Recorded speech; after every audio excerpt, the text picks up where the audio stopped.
राधे राधे दोस्तों। सावन 2025 जल अभिषेक। शिवलिंग पर जल कैसे चढ़ाएं? बैठकर या खड़े होकर? सही विधि, दिशा, पात्र और मंत्र।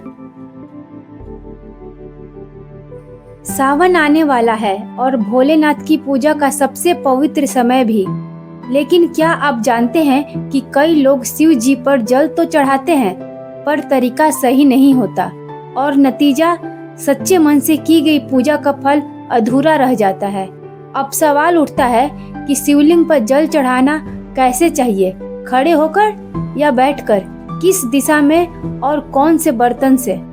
तो इस वीडियो को अंत तक जरूर देखिए, क्योंकि आज हम बताएंगे सावन 2025 में जल अभिषेक की वो सही विधि जो आपकी पूजा को सफल बना सकती है। हर हर महादेव। शुरू करते हैं। सावन 2025 की तारीख और महत्व।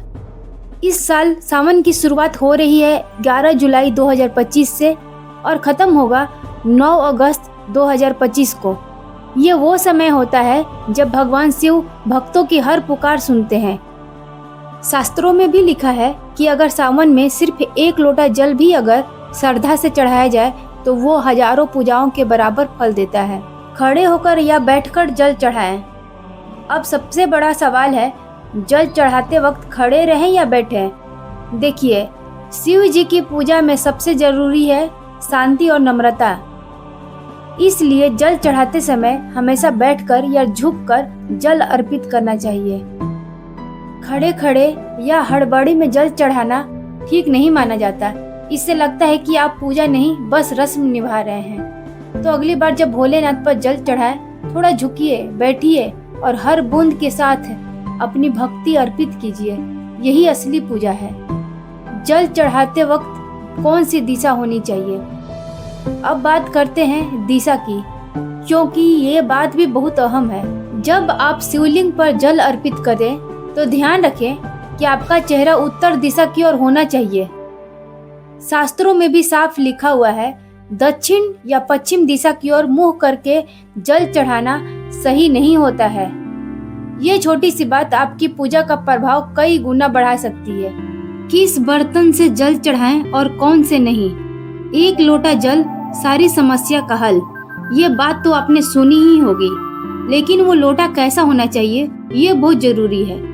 शिव जी पर जल चढ़ाने के लिए तांबे का पात्र सबसे शुभ माना गया है। कांसे या चांदी के लोटे का उपयोग भी कर सकते हैं, लेकिन स्टील के बर्तन से जल या दूध चढ़ाना वर्जित माना गया है। इससे पुण्य की जगह दोष लग सकता है। और हाँ, तांबे के बर्तन से कभी दूध नहीं चढ़ाएं, ये अशुभ माना जाता है। इस बात का जरूर ध्यान रखें।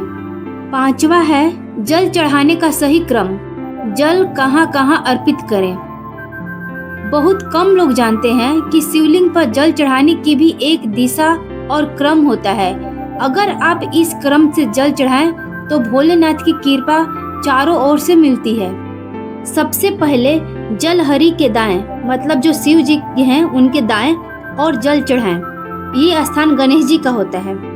फिर बाएं और चढ़ाएं, ये कार्तिकेय जी का स्थान होता है।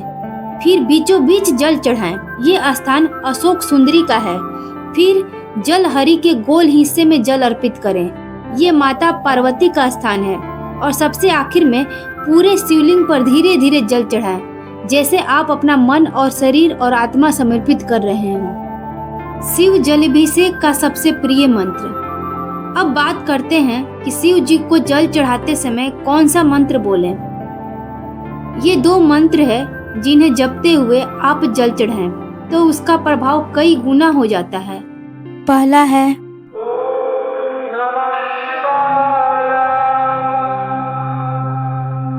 दूसरा है ओम त्र्यंबकं यजामहे सुगंधिं पुष्टिवर्धनम् उर्वारुकमिव बन्धनान् मृत्योर्मुक्षीयमामृतात्।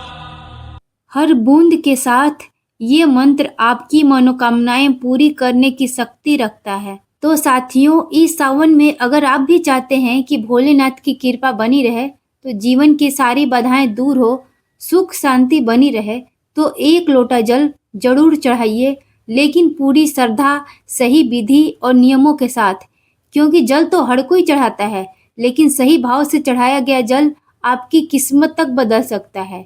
हर हर महादेव। ओम नमः शिवाय। वीडियो पसंद आया हो तो लाइक करें, शेयर करें और शुभ त्योहार मार्ग चैनल को जरूर सब्सक्राइब करें। कमेंट करके बताइए आप जल अभिषेक करते वक्त कौन सा मंत्र बोलते हैं।